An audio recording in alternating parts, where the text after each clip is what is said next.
खैरपुर में आबादकारनि पारां भाण जे हथरादू खोट ऐं ब्लैक ते विकिरे ख़िलाफ़ 65 स्टाफ वटि धरणो हंयो वियो आहे। नवाबशाह में जस्कम पारां 100 कलाकनि खां बुख हड़ताल जारी आहे।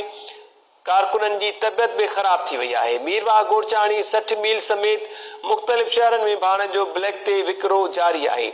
आदिलपुर में अपडेट्स मालूम क्यों था। टाइम न्यूज़ से रिपोर्टर माजिद कलवर का। माजिद, छा अपडेट्स आहिनि अव्हां वटि?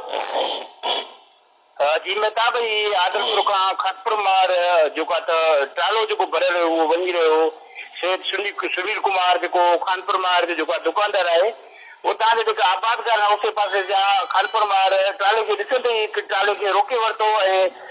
ट्राले जगह को सख्त एहतजाज किया जेका जो खानपुर मार के डीलर है सुनील कुमार उनके इल्जाम मिले आबादगार सरवर सोडो गुलसन कलवड़ अली हसन बार बिन चयो त इन जो पासे के तव्हां ब्लैक से विकिरो कनि था ऐं असांखे बाण न पियो मिले जंहिंजे करे असां खोड़ कई वई आहे।